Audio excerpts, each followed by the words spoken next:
says it's time for Casey Anthony's defense to consider a plea or a different strategy. Yeah, this comes after revelations about a syringe containing traces amounts of chloroform that was found near Kaylee's remains and the discovery of coffin flies in Casey's car.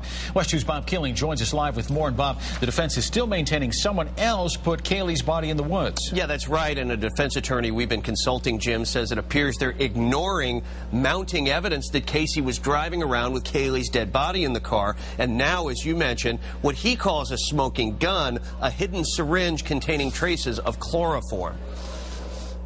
The coffin flies confirm what the chloroform suggests. The chloroform confirms what the coffin suggests. Defense attorney Richard Hornsby says the new revelation of so-called coffin flies on several items taken from Casey's car prove that Casey knew she was driving around with Kaylee's body. He says the syringe containing traces of chloroform discovered hidden inside a Gatorade bottle near Kaylee's remains is a devastating revelation to the defense. The chloroform, it's a smoking gun, it's a nail in the coffin. And what the duct tape is, though, I think the duct tape from the state's perspective is that's what supports the imposition of the death penalty. Hornsby says there are multiple scientific opinions now to support Kaylee's remains being dumped in late June of last year and refuting the defense argument that someone else put them there after Casey was locked up. You have to face reality.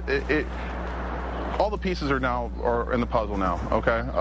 You might have a random piece here and there missing, but the state's got an extremely solid case now. Abandon his all-or-nothing innocence defense and argue Kaylee's death was unintentional, not murder. But Casey would have to take the stand.